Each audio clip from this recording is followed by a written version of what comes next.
to hear your laughter and any other bodily sounds you want to make during Phil's or Ed's amazing speech.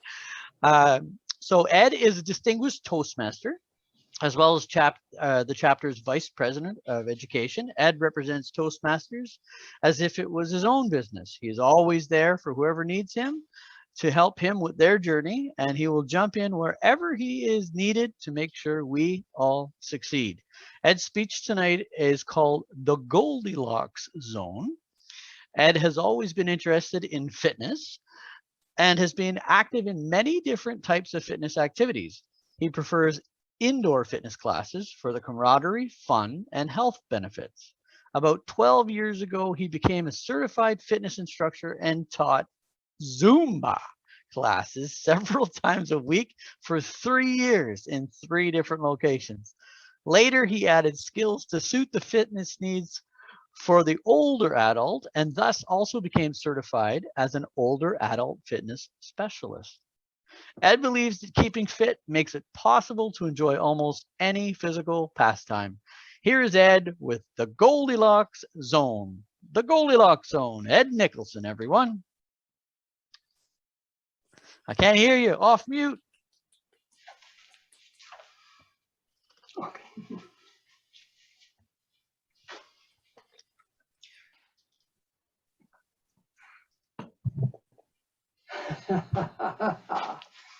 Do you have any idea what it's like to be a middle-aged man looking for romance for the first time in many, many years?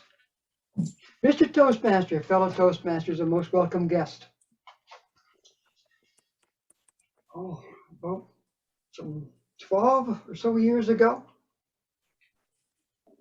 my children had grown up and had left the nest. They're off on their own. And my ex had finally given me my freedom. So here I had the opportunity to seek romance and enjoy something like romance for the first time in many, many years. But how was I going to do that? I needed to meet somebody in my Goldilocks zone so that that could be at least possible. But what do I mean by Goldilocks zone? Well, you must have heard of the child's rhyme sort of thing. Not too hot, not too cold, just right in the middle. Well, when it comes to romance, it's a little different. It's not too young, not too old, not married, and interested. Or not interested. And of course, in the middle of all that, there's the ideal person for romance for me. So finding the person in my Goldilocks zone was the big challenge. Now at that time, I knew quite a few people. I was working, I had all the colleagues I worked with.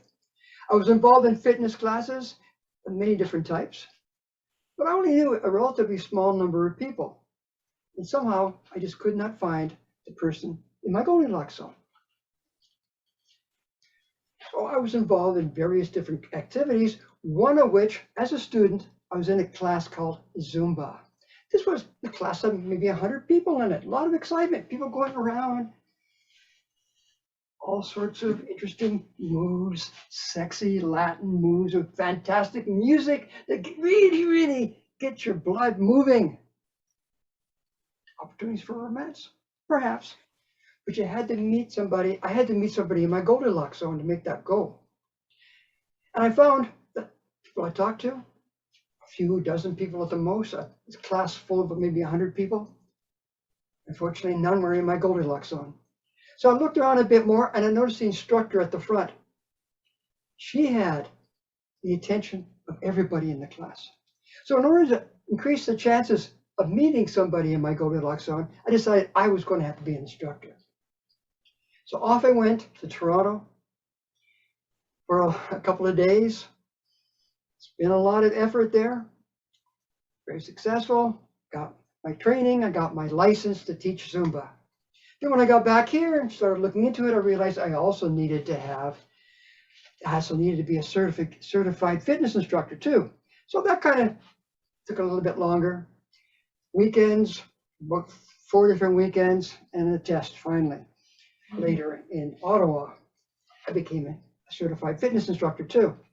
Then, as Roger mentioned, I taught Zumba for 3 years in 3 different locations, Chalk River, Deep River, and in Petawawa. And that was great for a while. And then, of course, or unfortunately, the Zumba activity sort of went away. Initially, it was all sorts of Latin music, very sexy, pounding music, all sorts of interesting things going on. Yeah. They're my streamers that would catch the reflection of the lights. But the trend sort of passed and got quieter. Initially, I was teaching classes that had literally 100 or 200 people in it. Oh my goodness. Near the end, it was only like maybe a dozen or less. My expenses continued. So it became obvious that it wasn't worth all the effort and expenses I was putting in to continue. So I had to quit that. But I continued with my classes. For example, I went into muscle pump classes. And I had all sorts of friends in there that I enjoyed meeting every week. And we had a good time together. Still, unfortunately, I'm still looking for my significant other, my romantic partner of the future, my person that would fit my Goldilocks zone. Didn't happen.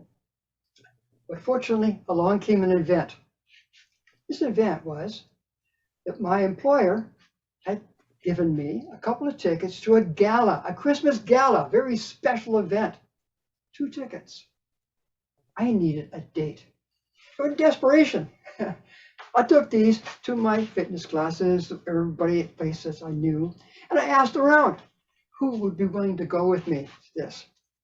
Well, most of the people I knew were married, thus not in my Goldilocks zone. But they did talk among themselves, and they suggested, what about Linda? Well, and some of the others actually went and talked to Linda. And they said, hey, it's got some interesting opportunity for you. Well, they encouraged her to come talk to me and me to go talk to her. And she did agree to go with me for this Christmas gala. That was our first date. The first of many. And the first of many interesting things we've done together. Traveled the world. She definitely became a most romantic interest of mine. She definitely was in my Goldilocks zone. And that was like 9 years ago. A lot of interesting things have happened. Now we live like man and wife. And I expect to continue this for the rest of my life. Very good times. However, thinking back, why is it that Linda didn't approach me earlier? She saw me in those classes. She'd known, I'm sure, of me, how to talk to me. I talked to a lot of people. I'm sure she could have had the courage to come talk to me. So I did ask her one time why she didn't come talk to me earlier. Why was it that she didn't think that something romantic or something worthwhile for her to come talk to me about? So I asked her, and she said that she didn't think I was in her Goldilocks zone. Why? Because she thought I was gay. Mr. Toastmaster.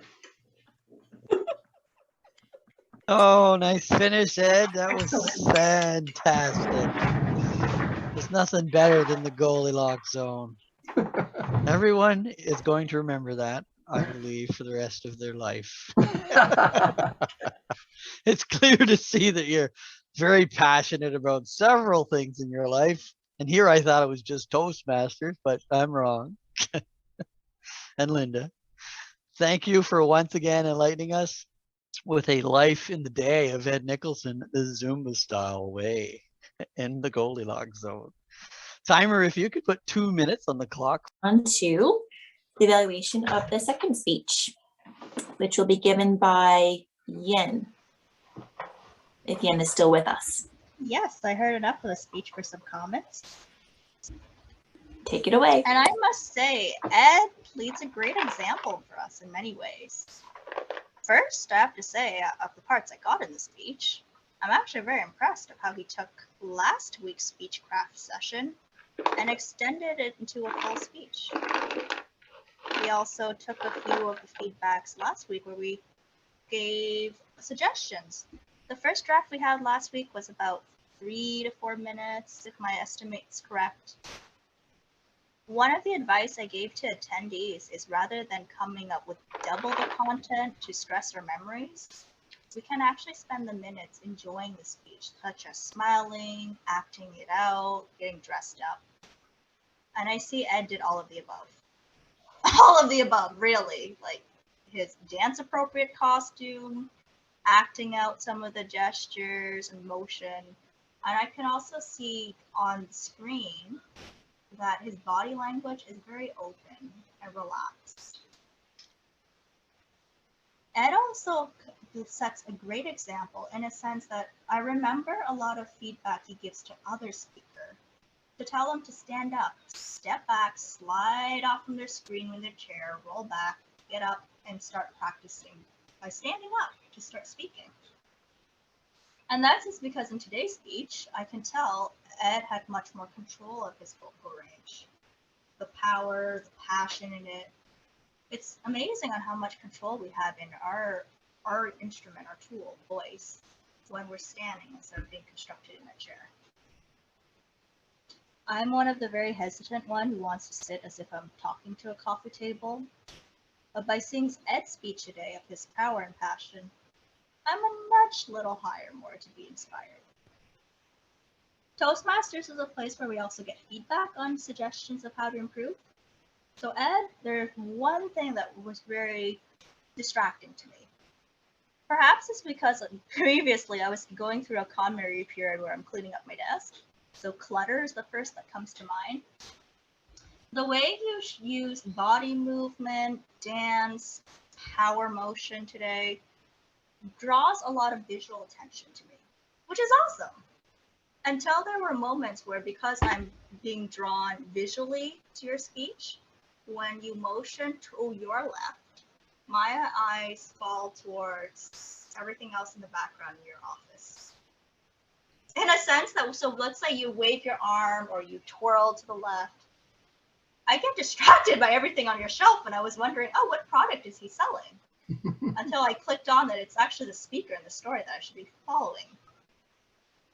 Sometimes when there's a lot on the screen, too much requires effort from the audience to consciously filter.